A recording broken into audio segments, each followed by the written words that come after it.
This is the week in Advent when we talk about peace. Now, Jesus was called the Prince of Peace. But if Jesus was called the Prince of Peace and he's already come to earth, then why are people still arguing with one another? Why are people still fighting? Why do we still have wars? Why do people hurt each other? If Jesus has already come and he's the Prince of Peace, why is all the fighting still here? I do wonder why. Now, imagine that this is Fred, and he comes from the tribe of Blue. And this is John, and he comes from the tribe of Red, and they do not get along. The Reds think the red ways are right, and the Blues think the blue ways are right, and they are always arguing about how their way is the better way. There is no peace between them. When I think about peace, I think about how the most peaceful I have felt recently was when I was out looking for pine cones in the woods with two of my boys, and this isn't a great year for pine cones. They're few and far between, more valuable. So I had those boys with me, and they were whacking their way through the forest and jumping over stuff and banging on this and banging on that. It was quite loud, actually. They finished their helping, and they went on their way, and I decided to go a bit further into the forest on my own.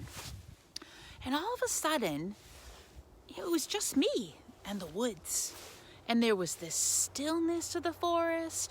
And I started to like the fact that I was surrounded by nature. And I felt like I was this little part of God's big creation. All the different parts working together. It was lovely.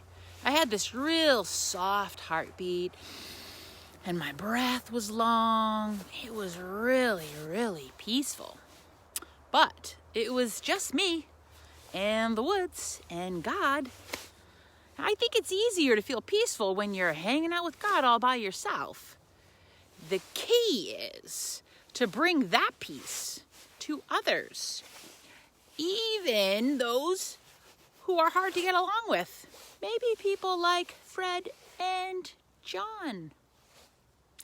You know, I heard this week that it is very unlikely that any of us will change the entire world. Think that's true? It's unlikely that any one of us will change the whole world.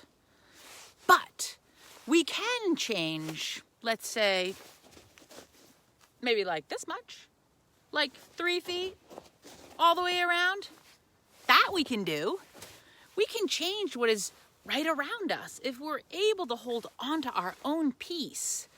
And then when we meet up with other people, we'll be able to change some of their 3 feet for the better. Now, Fred and John. Jesus came with a message that we are not red. We're not the red tribe versus the blue tribe. He said that we're supposed to work to see ourselves as all part of the same.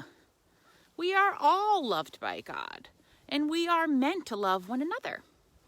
And through that love, we each bring a bit of that peace into the world. Maybe just like 3 feet at a time. So who is the Fred or John in your world? Who always wants to focus on how different they are from you? And how can you love them anyways? That is our work. Blessed are the peacemakers. In Matthew, it says, true happiness is for people who make peace, for they will be called children of God. So find your peace this week and share it with those around you.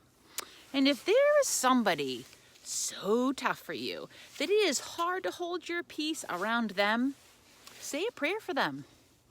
Last year, we started this tradition at our house, and that was that we had a basket of these cranes next to our Christmas tree.